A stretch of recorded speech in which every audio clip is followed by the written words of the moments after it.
Have you ever pondered the mysterious power of silence in our lives? It's a question that takes us to a quaint town, a place draped in an intriguing veil of mystery. Here we meet our two main characters, Olivia and Benjamin, each a stark contrast to the other. Olivia, a woman of few words, is a riddle wrapped in an enigma, a master of silent discourse. Her silence is not one of emptiness, but of profound depth. It's a silence that speaks, that communicates, that resonates. It's a silence that is a language in itself, one that Olivia has perfected. On the other hand, we have Benjamin, a jovial individual brimming with stories, always ready to share his thoughts with anyone who'd listen. His words, like a bubbling brook, are ceaseless, full of life and always in motion. He's a man of many words, a man who lives his life out loud. These two characters, as different as day and night, find themselves together in this quaint town. Olivia, the silent observer, and Benjamin, the talkative storyteller, present us with an intriguing dichotomy. A dichotomy that sets the stage for an enlightening conversation on the principles of silence. A conversation that would reveal the power of silence, its importance, and its mystery. And so, on a day like any other, they found themselves in a serene garden. A garden that seemed to have been painted by nature itself, with vibrant flowers blooming and ancient trees whispering secrets of ages past. The air was filled with a calmness that seemed to permeate every nook and cranny, every leaf, every petal. A tranquility that was so palpable, it was as if the very air was holding its breath, listening, waiting. It was in this tranquil garden that Olivia, with an air of calmness that mirrored the garden's own, invited Benjamin to delve into the enigmatic world of silence, to explore its principles, its mysteries, its power. A world that she knew well, a world that she had made her own. On this particular day, they found themselves in a tranquil garden, a perfect setting to explore the enigmatic world of silence. And thus our journey into the realm of silence begins. Underneath the ancient trees, Olivia began to unravel the first principle of silence. Her voice, soft as the rustle of leaves, pierced the quiet air. Silence is not merely the absence of sound, Benjamin. It's a mirror, a tool for introspection that allows us to delve deep within ourselves. With a thoughtful gaze, she continued, "In the hustle and bustle of life, we often neglect the importance of self-reflection.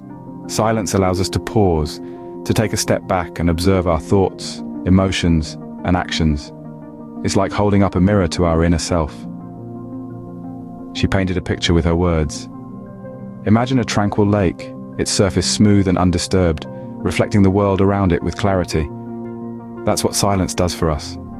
It provides us with a clear, unobstructed view of our inner world.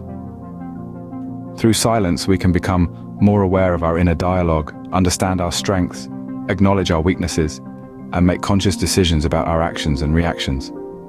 It helps us cultivate a stronger sense of self, fostering growth and self-improvement. She paused, allowing her words to sink in.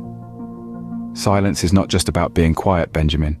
It's about actively listening to our inner voice, understanding it, and using it as a compass to navigate through the complexities of life.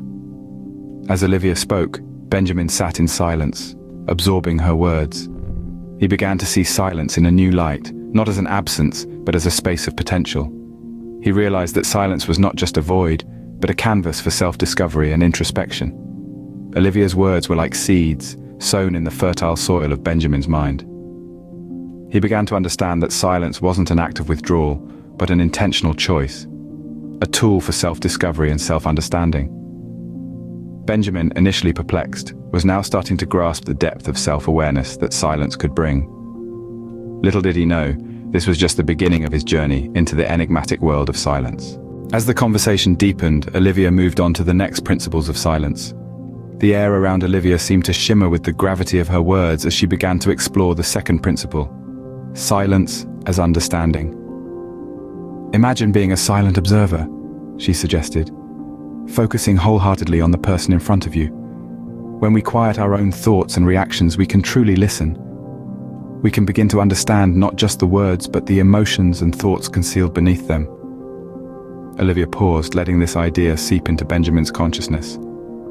In this silence, we can cultivate empathy, truly comprehend others, and foster deeper connections.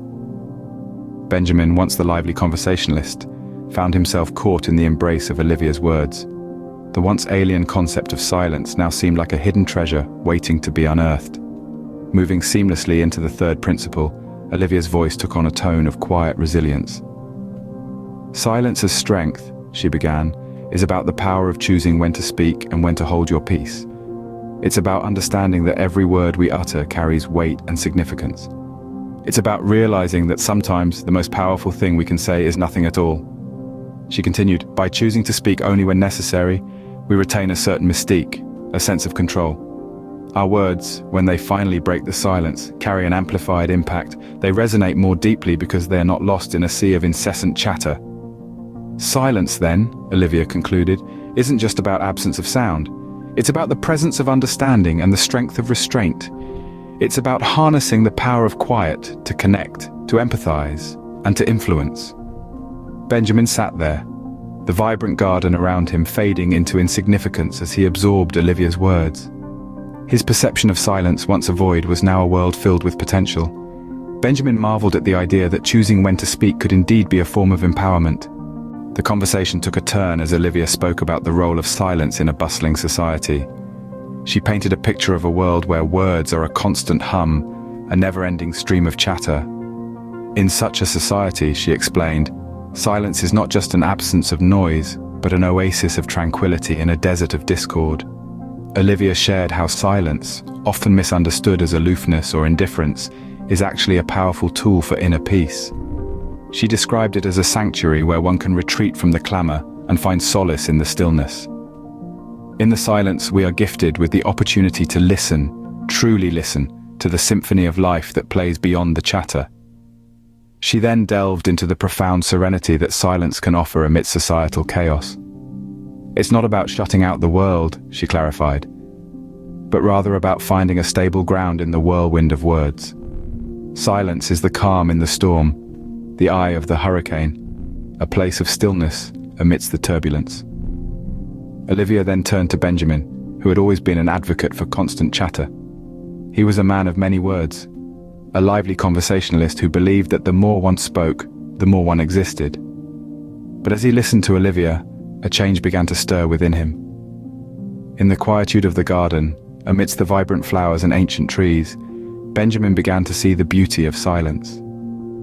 He realized that silence wasn't an absence, but a presence of peace, understanding, and strength. The silence spoke to him, whispering truths that words often failed to convey. He saw how silence could be a balm for the weary, a refuge for the overwhelmed, and a sanctuary for the restless. He began to understand that silence was not the enemy of conversation, but its companion. It was not the end of dialogue, but a space for it to breathe, to grow, to flourish. The once lively conversationalist began to discern the beauty in the unspoken. In the final moments of their conversation, Olivia revealed the fourth principle. Her voice was like a gentle whisper, the kind that carries a profound message. Olivia began to unravel the intricacies of silence as connection.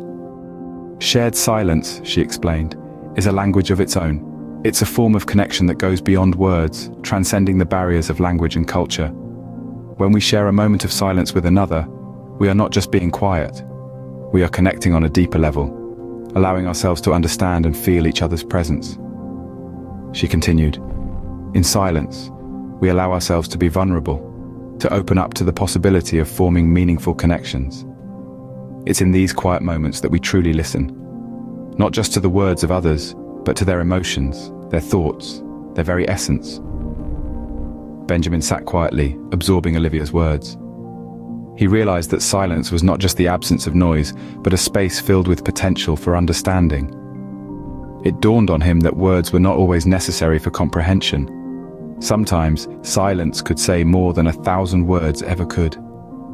He thought about his past conversations, filled with chatter and noise, and realized how he had often missed the unspoken words, the silent signals that held so much meaning. He began to see the beauty in silence, the depth of connection it could create. Olivia's voice broke his reverie. Silence gives us the space to connect with others on a deeper level. It allows us to form bonds that are not just based on spoken words, but on shared experiences, emotions, and understanding. In that moment, Benjamin understood the power of silence. It was not just about being quiet, but about listening, understanding and connecting on a deeper level. As Benjamin left the garden, he carried with him the newfound wisdom of silence, a testament to the profound importance of choosing thoughtful quietness in the tapestry of societal discourse.